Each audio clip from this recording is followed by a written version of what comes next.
Hi hello ಎಲ್ಲರೂ ಹೇಗಿದ್ದೀರಾ? I hope ಎಲ್ಲರೂ ಚೆನ್ನಾಗಿದ್ದೀರಾ ಅಂದ್ಕೊತೇನೆ. ಇವತ್ತು ನಾನು ಉತ್ತರ ಕರ್ನಾಟಕದ ಸ್ಪೆಷಲ್ ಎಣ್ಣೆಗಾಯಿ ಪಲ್ಯ ಮಾಡ್ತಾಯಿದ್ದೀನಿ. ಹೇಗೆ ಮಾಡೋದು ಅಂತ ನೋಡೋಣ ಬನ್ನಿ. ಈಗ ನಾನು ಒಂದು ಬಾಣಲೆಯಲ್ಲಿ ನೀರು ತಗೊಂಡಿದ್ದೇನೆ. ಅದಕ್ಕೆ ಸ್ವಲ್ಪ ಉಪ್ಪು ಹಾಕೋತಾ ಇದ್ದೇನೆ. ಏಕೆಂದರೆ ಬದನೆಕಾಯಿಯಲ್ಲಿ ಕಬ್ಬಿಣದ ಅಂಶ ಇರೋದರಿಂದ ಬದನೆಕಾಯಿ ಕಪ್ಪಾಗುತ್ತೆ.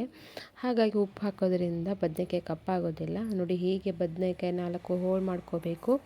ಈಗ ಇದನ್ನು ಎತ್ತಿಟ್ಕೊಳ್ಳೋಣ. ಈಗ ನಾನು ಹುರಿದು ಪುಡಿ ಮಾಡಿಕೊಂಡಿರುವಂಥ ಶೇಂಗದ ಬೀಜ ತಗೊಂಡಿದ್ದೇನೆ.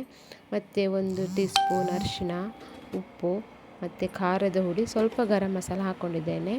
ಮತ್ತು 1 ಟೇಬಲ್ ಸ್ಪೂನ್ ಎಣ್ಣೆ. ಇದನ್ನೆಲ್ಲ ಹಾಕ್ಕೊಂಡು ಚೆನ್ನಾಗಿ ಈಗ ಇದನ್ನು ಮಿಕ್ಸ್ ಮಾಡ್ಕೊಳ್ಳೋಣ. ಈಗ ಇದಕ್ಕೆ ನಾವು ಒಂದು ಹೆಚ್ಚಿರುವಂಥ ಈರುಳ್ಳಿ ಮತ್ತು 1 ಟೊಮಾಟೊ ಮತ್ತೊಂದು ಸ್ವಲ್ಪ ಕೊತ್ತಂಬರಿ ಸೊಪ್ಪನ್ನು ಸೇರಿಸೋಣ. ಈಗ ಇದನ್ನು ನಾವು ಕಟ್ ಮಾಡಿಟ್ಕೊಂಡಿರುವಂಥ ಬದನೆಕಾಯಿಗೆ ಒಳಗಡೆ ನೀಟಾಗಿ ಹೀಗೆ ತುಂಬಬೇಕು.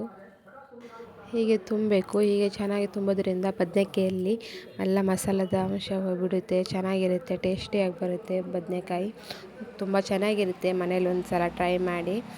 ಈಗ ಆಯಿತು, ಇದನ್ನು ತುಂಬಿಟ್ಕೊಂಡಿದ್ದೇವೆ. ಈಗ ನಾವು ಬಾಣಲೆಯಲ್ಲಿ ಸ್ವಲ್ಪ ಎಣ್ಣೆ ಹಾಕ್ಕೊಂಡು ಅದಕ್ಕೆ ಸಾಸಿವೆ ಮತ್ತು ಕೊತ್ತಂಬರಿ ಸೊಪ್ಪು ಹಾಕೋತಾ ಇದ್ದೇನೆ. ಮತ್ತು ಒಂದು ಹೆಚ್ಚಿರುವಂಥ ಈರುಳ್ಳಿನ ಹಾಕ್ಕೊಂಡು ಸ್ವಲ್ಪ ಕೆಂಪಗಾಗೋವರೆಗೂ ಇದನ್ನು ಹುರ್ಕೊಂಡು ಈಗ ಇದಕ್ಕೆ ನಾವು ಒಂದು ಹೆಚ್ಚಿರುವಂಥ ಟೊಮಾಟೋನ ಸೇರಿಸ್ಕೊಳ್ಳೋಣ. ಟೊಮಾಟೋನು ಮೆತ್ತಗಾಗೋವರೆಗೂ ಚೆನ್ನಾಗಿ ಫ್ರೈ ಮಾಡಿ ಈಗ ನಾವು ಮಸಾಲ ತುಂಬಿಟ್ಕೊಂಡಿರುವಂಥ ಬದನೆಕಾಯಿ ಎಣ್ಣೆಯಲ್ಲಿ ಒಂದು 5 ನಿಮಿಷ ಚೆನ್ನಾಗಿ ಬೇಯಬೇಕು. ಚೆನ್ನಾಗಿ ಎಣ್ಣೆಯಲ್ಲಿ ಬೆಂದರೆ ಚೆನ್ನಾಗಿರುತ್ತೆ ಬದನೆಕಾಯಿ. ಈಗ ಒಂದು ಕಡೆ ಬೇಯಿಸಿದ್ದೇನೆ, ಇನ್ನೊಂದು ಸಲ ಬೇಯಿಸಬೇಕು.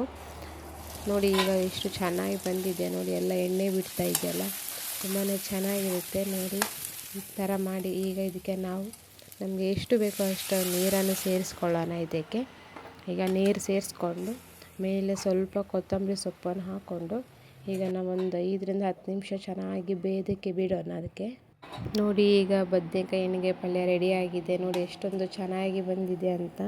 ತುಂಬಾ ಚೆನ್ನಾಗಿರುತ್ತೆ. ನಿಮ್ಮ ಮನೆಯಲ್ಲಿ ಒಂದು ಸಲ ಟ್ರೈ ಮಾಡಿ. ಎಲ್ಲರೂ ಖಂಡಿತ ಇಷ್ಟಪಡ್ತಾರೆ. ನಾನು ಮಾಡಿರುವಂಥ ಎಣ್ಣೆಗಾಯಿ ಪಲ್ಯ ನಿಮಗೆ ಇಷ್ಟವಾದರೆ ಲೈಕ್ ಆ್ಯಂಡ್ ಸಬ್ಸ್ಕ್ರೈಬ್ ಮಾಡಿ.